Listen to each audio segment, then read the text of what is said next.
Welcome to Means of Grace, a podcast produced by the Western North Carolina Conference of the United Methodist Church.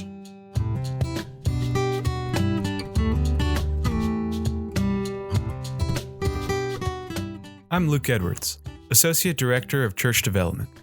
In today's episode, I sat down with Carl Arrington, District Superintendent of the Appalachian District, and Gloria Hughes, the District Vitality Associate, to talk about some exciting things that are happening in their district. We talk about their weekly clergy support Zoom calls, which after a year are now averaging about 50 participants each week. Friends, here's Carl Arrington and Gloria Hughes.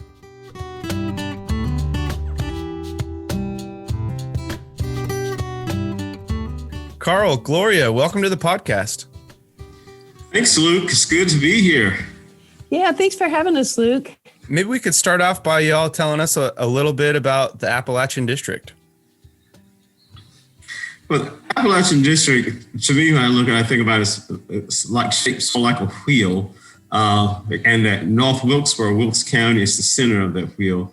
And so the territory covers, there's like Iredell County, near Statesville, and then Watauga, where you talk about Boone and Avery and Allegheny counties, and then there's Surrey County where there's Elkin, and then of course there is the area around North Wilkesboro going up to the edge of Statesville, and so it's very diverse in the sense of its geography, perhaps not demographically, except perhaps around the Statesville area, but that's basically the way it is. So you get a variety of different cultures, the mountain culture, and then the foothills, and so like the Piedmont, when you get closer to Statesville, that Charlotte fringe, so to speak. Awesome. And how many churches and clergy are in y'all's district about? There are about 100 clergy and maybe about 115 churches now. Well, cool. Well, so this episode, we're just trying to learn about what are some cool things that are happening in the Appalachian District. And so, yeah, what are some things that just kind of immediately come to mind over this past year or two that Appalachian District has been up to? Well, with the pandemic setting in, and all of us are like, oh gosh, what are we going to do now? And so one of the first things we realized would be helpful is to gather the clergy and in a way, and since we did it, of course, virtually, everybody started using Zoom. And so we decided that we'd start off having weekly meetings with the clergy in the district, just to invite them to a weekly clergy Zoom meeting. And it wasn't compulsory or anything like, although we hoped everyone would show up. But it was something voluntary because we felt that people might need a source of support from the district. And so that's what we established. And so that started back in March, and then it's actually continued up to today. We're still having them every Monday for the most part, unless there's some special event that keeps us from being together. And actually it's grown, the number of people, and we've used it to address issues around how you minister in the COVID-19 crisis and how you reach out to your community and stay in touch with them. And so that's where we are now. Gloria, would you like to add something to that? I just think the cool part about all of that is the support. And I think our clergy, through the midst of all of this, have had an opportunity to know each other in a way that they probably would never have had. And it's almost a covenant on Monday mornings because they've gotten to the point now that, they just don't miss. And like Carl just mentioned, the numbers have continued to grow. And so we've noticed that if they know they're not going to be there on Monday, we'll get an email explaining why they're not going to be there, which is really very cool. But I think the support that they've had for one another through the midst of the COVID and how they're managing and just the ups and downs, and then the work through the whole year of racism and whatnot has been really life-giving and very interesting to see how they've committed to it. In fact, I think, Carl, wasn't it halfway through, we kind of gave into the year, we gave them an opportunity to opt out, or, could we meet every other week or something? And they were like, no, we want to continue to meet every week. So it was pretty cool. We were encouraged by that. Yeah, because because when the racial unrest issues came to the forefront of our society and the news, we decided we would study together the book White Fragility. And so we went through the book as a group. And then afterwards, Gloria and I were saying, I wonder what we should do. Should we continue on? So we decided we'd give people an opportunity to voice whether they felt this is something that should continue. And so when we asked the group, they said, let's keep on. Let's stay together, which led us into actually another study based on the book by Jamar Tisby, The Color of Compromise, The Truth About the American Church's Complicity in Racism. So instead of having the people read the book, although some actually were, there's a video series that we were able to download from, Amazon Prime? Yeah. Yes, Amazon that's Prime. it. Amazon Prime, that's right. And so we went through that study. That was like, 12 chapters, I think. And so again, we stuck with that. And the good thing about it is that people learn so much about the church's role in racism in America, how it has perpetuated racism, and what they can begin to do to address the issue, and how it helped them navigate through the time where we were actually studying the material. You've done some of your meetings have been around these book studies, and some of them were not. What was like a typical gathering like when it's not a book study? Yeah, Carl would always. We kind of do this dance of Carl and he does the devotion and leading the meeting, and I do the tech stuff, which is kind of fun. But he always leads us off with a devotion and prayer, giving them a chance to pray for one another. And then kind of how are things afterwards? How are things going? I think is how you ask the question, Carl. And at first they were a little hesitant, but then once they began to really trust each other and feel comfortable, just more transparent, which has been such a gift, and really become a support for each other as well. Because that was the way it started off, as an opportunity to provide support for clergy, because we knew that, in a sense, this was kind of traumatizing when you think about what was happening, because churches were shut down. There was the issue of who am I as a clergy person? What is my role now? How do I live into that role? How do I, live into my ministry and my calling? And so at each gathering on Monday morning on Zoom, I do lead with a devotion to connect us perhaps with what we're doing, what we're experiencing, and offer people a chance to ask for prayer, to lift up concerns that they have. But also it's a time to invite them to share celebrations, things that they're seeing happening that were positive in the churches, prayers that were being answered.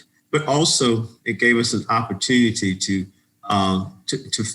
feed their souls to a certain degree. And also if they had questions, it was a time also of practicality, you might say. If, say, it was going into Lent, someone asked, well, what are you doing? How are you going to observe it? Or how are you going to celebrate Easter or something like that? Or we go into Advent. So people would share ideas and also resources. Because one of the things that we noticed, it wasn't just Gloria and I giving. In the chat, sometimes people would enter information that we weren't aware of. And what Gloria do is collect that information. You want to talk about that, Gloria? Yeah, so I would always, as kind of doing the tech work behind it, but always follow the links while we're in the conversation and keep them all up, and then go back and research them and look at what they've recommended. And then at the end of the day, would send an email out to all of our clergy, just kind of touching base and thanking them for their participation, but then being able to give them the resources that they've recommended. It's just been it's been a lot of fun. And I think one of the other things that has been unique, maybe it's opened the door. I feel like it's opened the door. Carl, you can correct me, but it feels like it's opened the door for maybe some of our larger churches to help mentor and help guide some of maybe our smaller churches through the process, where that can be very tense at times, and that can be big. I don't know. It can be awkward, and they seem to have been able to manage that really, really well. And some folks that have teams and safety teams, that's it, right? Yeah, that's a good point, Gloria. You're reminding me of, because our group, we had our church vitality chairperson and committee come together because, this being new, as Gloria said, some of the larger churches, of course, had more resources. And so they were able to get on, Facebook Live and YouTube, and they, in a sense, kind of had their equipment all together in place. But some of the smaller churches, they were like, how do you do this? But I have to give kudos to them because it was like as soon as they had to go live, somehow or other, they figured out how to get on Facebook Live and to bring services to their congregations. But we had the Church Vitality Committee come together. A committee came together, and they compiled resources to help churches know, okay, this is where you begin. This is like the middle ground. This is if you want to get more complex and fancy in your production of your services. And so we discovered just the other week, there was a church that was trying to figure out how to get the sound right in the churches. And we referred them to somebody on the committee. They referred them to a technical person that they knew. They got in touch with them and they solved the problem like in a matter of days or hours. So it was a resource for people to go to as well. I didn't grow up in the Methodist church. And so when I did get involved in college, and then ever since, there's been this word that everyone likes to use in the church, connectionalism. And that's a $1 million United Methodist word. And it sounds like through the pandemic and through the kind of the crisis of trying to navigate such a radical change in church life, and then given the new adoption of Zoom overnight, that it's really opened up a new level of connectionalism for your district. Pretty incredible. That's a great point, because as a matter of fact, we have actually heard some clergy say we're so thankful for our sense of connectionalism, that we are a connected church. We can support each other. And that came out in a really serious context, I think, because they were talking about, what was happening in the Statesville area around the Confederate monuments, and that there were clergy in that community who want to take a stand to get them removed. But our Methodist clergy were they were having conversations with those who were perhaps from Baptist or congregational churches, who were saying, you understand, we're not in the same position as you are, because we're independent. If our congregations don't like what we're doing, we're at greater risk of being dismissed. Whereas you have the conference, you have your bishop or your district superintendent backing you, so that if something happens, your livelihood in essence is not threatened as ours is. And so one of the clergy said to us, that is the power of being in the connection, that you can depend on each other, you have each other's back. And so that's something we might even take for granted, but other people who look at us and see the United Methodist Church, they're like, you have something that so many of us wish we had. Mm-hmm. Even the clergy have commented on that, Luke, about being connected, and they feel that more connected than probably ever before. So, yeah. I was thinking about when I worked at Boone UMC, and we had weekly staff meetings, and then I would go to occasional meetings with smaller church pastors, and I just began to realize that I took for granted that that weekly connection with other pastors, other people in ministry, that smaller church pastors don't necessarily get. And so I see how this could be a really incredible gift to churches that don't have a staff that they get to lean on. And I'd also like to add into this is that often when we think of churches, we might think of the larger, better resource churches. And some of our smaller congregations feel, in a sense, neglected or discounted, that they're not as important. But an interesting thing that came out of this, the COVID-19 crisis, and wanting to figure out what to do to continue to stay in a worship environment, is that one of our smallest congregations, the pastor there, was telling everybody, he said he was doing the drive-in the drive-in worship services where you could use the radio transmitter, and everybody's like, what? You can do that? And so there was like this run on Amazon radio transmitters. And so they're like, okay, you better go before you can't find one. But they came out of one of our smaller congregations.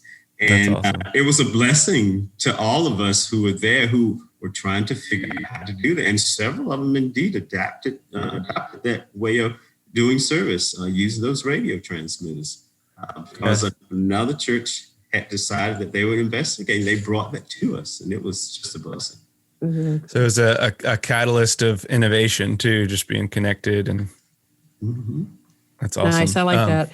Luke, one of the cool things, which I think Carl and I were blown away, but there have been many weeks when we were signing off and telling one another goodbye, and they would, I love you. They would tell each other, I love you and bless you. And, you know, it's just really cool. Where does that happen? I mean, Carl and I are like, where in the world does that happen?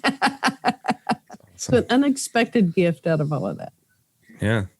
One of the things that I've studied a little bit, it's called communities of practice. And it's this idea that when you bring people together that have a shared kind of focus, whether it's in their work or in their research, or but just the mere act of bringing them together on a regular basis strengthens their innovation, strengthens their growth, like just bringing folks together. And I think one of the things that's a little bit intimidating about maybe starting something like what y'all started is like, that's for y'all, it's another meeting and it's every week. So it's kind of intimidating. Like we have to plan something every week. Like that's a big addition to your schedule.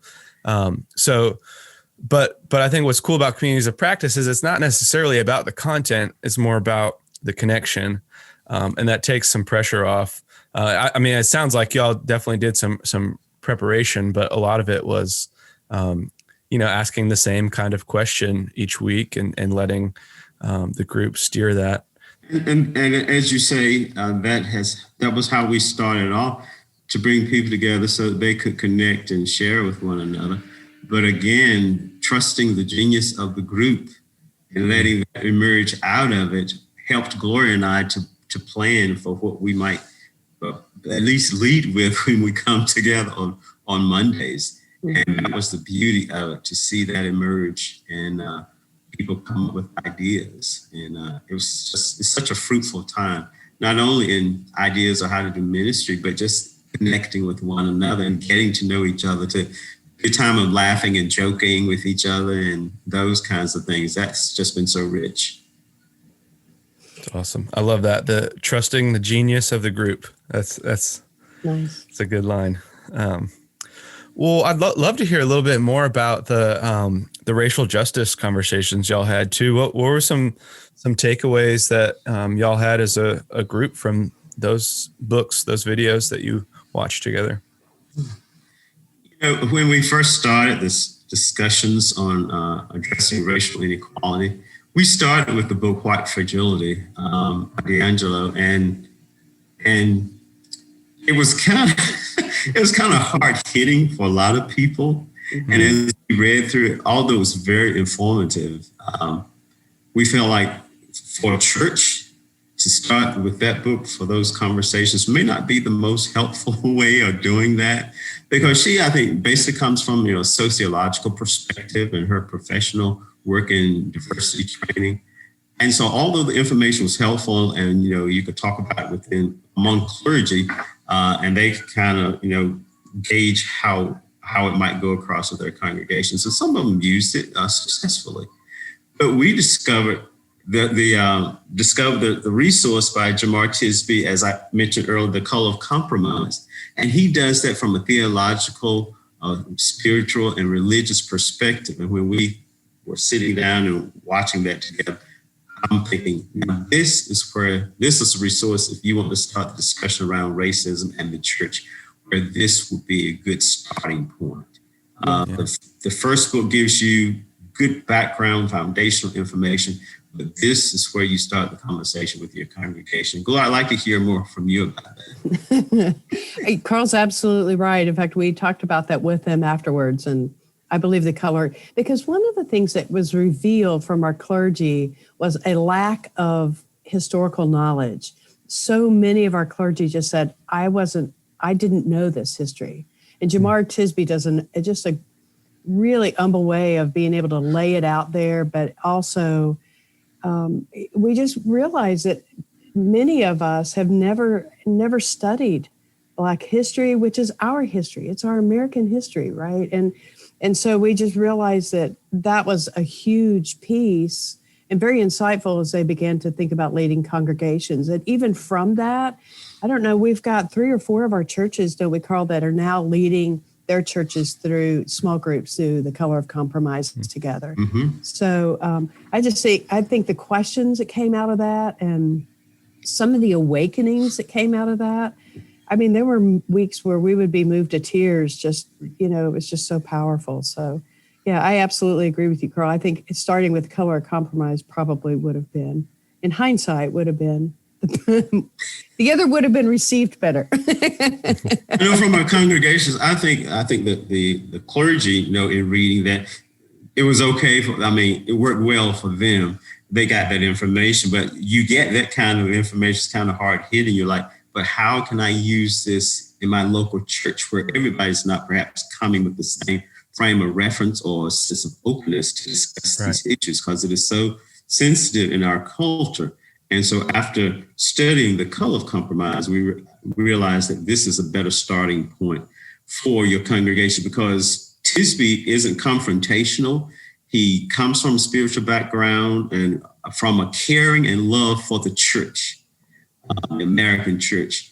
And so he brings the information to us and asks us to reflect upon what he shared with us. And then after that, then you have to decide what you're going to do with that. And speaking of that, at the end of the video series, the question is, now what do you do with what you've just learned?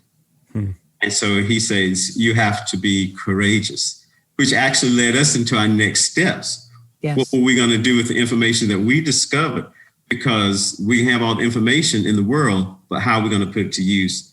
And so now we just started a couple of Mondays ago, on talking about what kind of leadership is required to address these issues in our churches, or any issues at all. And we came to the conclusion it's courage. So we're exploring now, what does courageous leadership look like, and how do we live in that in our own lives? So we're just getting started with that. So that's exciting already.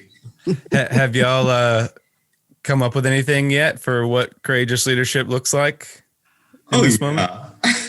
Would you be willing to share some? I mean, the first one we talk about, and it's based on different resources, and one of them is what Brene Brown's Dare to Lead book, and there's some information that she has. We're calling from that, as well as some other resources. But the first one is about who we are is how we lead, and so our leadership is going to be based on who we are and who we see ourselves as. And one of my tenets is that. It's not new. I mean, Baby Yoda said it. We don't try, we do. And so actually it's not so much even about doing, it's about being. Who am I? And one of the most beautiful things I felt was the scripture of Jesus' baptism, where he comes to be baptized and the heavens open and God speaks and says, you are my beloved, and you I am well pleased. And that for us, I think, is a part of our baptismal covenant as well. That's how God sees us. We are God's beloved. God is well pleased with us. So we can put all the other stuff that's talking to us in the back of our minds and telling us we're not good enough, that we can't do this and that kind of thing. But God is saying, no. You are my beloved, and you I am well pleased. So you can do anything. You can be who I have called you to be. And out of your being, you're able to do what looks like impossible. And that's to lead courageously. That's really cool. Carl, yes. So you started preaching at us. Nothing wrong with that. I love it. I just love it. I love it. One of the other things, too, that I think has been really important, because our clergy, when, they took that be courageous thing from Jemar Tisby so seriously, and they realize how hard that really is, because as they begin to look at that and realize that was a part of their values, and for many of them, speaking the truth about what's happening in our country racially and in our, is they want to do that, but the repercussions of that within the local church has been real and hard. Mm-hmm. And so I think Carl's right. That's part of what led us into the courageous leadership is I want this, we want to do this, but the skills and the how do we push through and how can we do this and be courageous leaders, even with opposition and people threatening to close the checkbooks and leave, and how do we make that happen? Mm-hmm. So it's been really great. And Brene really helps them focus on, we were really focusing on our values, and our values are really what guide us. So I look forward to tomorrow's conversation. That's awesome. So many book studies can end with that statement like, oh, that was interesting. And right. Then it's, and I love that the Jamar Tisby study didn't lead to that, but led to, okay, how can we get this moving, and then addressing the challenges head on. So it's, I love that. Well, y'all have shared a few stories of some things that have come out of these conversations. What are some other stories of some Appalachian District churches this year that have just made you guys proud of your district? Yeah, I was thinking in the context before the pandemic, actually, it was just mm-hmm. looking at the churches, how excited they were about doing dinner church. Mm-hmm. And, it was popping. I mean, you came, Luke, when at the church at Harper's Chapel, Illinois, where this church formerly closed. But we kept it with the merged church, and the people in the community were so hungry for a spiritual home base. And we started the dinner church there. And, you got there and it was overflowing with people. And it was like, this is amazing. And so, that kind of, we had to shut that down, of course, because of the COVID crisis. But still, churches are being innovative, and they're figuring out ways around that. And that's what's so amazing. So they start having, like the drive-through, weren't dinner churches, but drive-through opportunities to continue to feed people and create. And wasn't just feeding people, also creating a sense of fellowship and interaction with other people. And so that was amazing to see them do that. And even, with the new church start, Hope Fellowship up in Sparta, that's just been amazing from the very beginning, and to see how nimble they are in adapting to these situations like COVID. So they started this new program where they brought young people, I think mostly young guys, I think it might be all guys, and I can't remember, Gloria, the details, but they began teaching them skills that they could actually use and market and make money to help build on to their confidence, but also give them opportunities for employment, because where they are, a lot of, the businesses have shut down, or manufacturing might have left, and they have opened up a door where, in spite of the COVID-19 crisis, they said, well, we'll do the social distancing and keep it a safe environment. But they taught these young people these skills that now they can be web designers or other things like that. But it's just, that's an incredible success there, a picture of effective ministry, and that particular ministry just continues to amaze us. It really does. Opens themselves up to the leading of the Spirit. Yeah. And I think it's a beautiful example of being courageous as a leader, because when they got the grant, they were looking at property and expanding into the community, right? And then they just stopped and they looked at it and reevaluated the real needs in the community. And I think they call it the Fusion Innovation Academy. And that's it. And they, where they want folks to, these young men to experience the living Christ and for that relationship. And so, they wanted them to be in an environment where the living Christ and the incarnation of Christ became alive for them. But also, like Carl said, teaching them life skills. And it's pretty cool. They started their first one in October, and it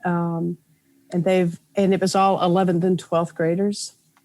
And so they have used the funds to supply the students with devices and software that match their skill level, which is very, very cool.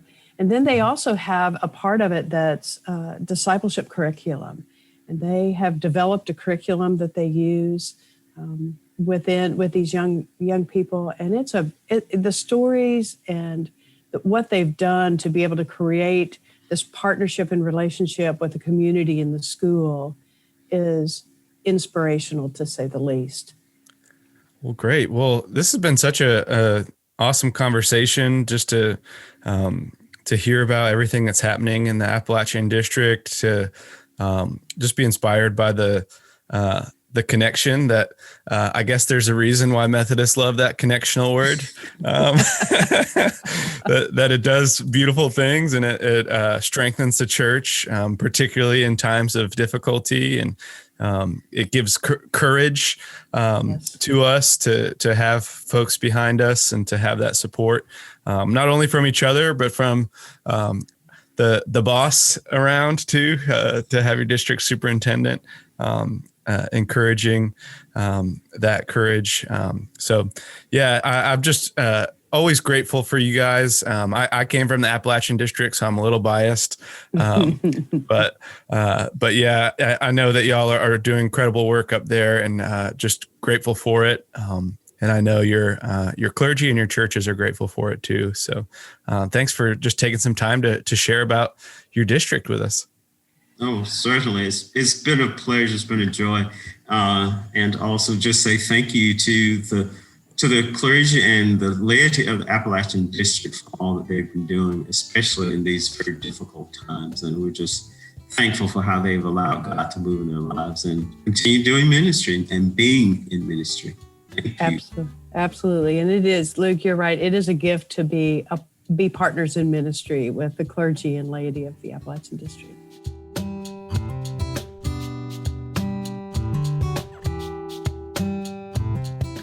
Thank you for listening to Means of Grace, a podcast produced by the Western North Carolina Conference of the United Methodist Church.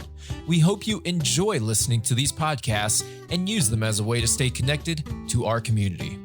Remember to subscribe to Means of Grace for free on Apple Podcasts, Spotify, or wherever you get your podcasts. Please leave us an honest rating and a review. It helps others find this podcast. Follow the WNCC on Facebook, Instagram, and Twitter at WNCCUMC. Once again, that's at WNCCUMC. Means of Grace is produced by the Western North Carolina Conference of the United Methodist Church and Andy Go of Gojo Studios.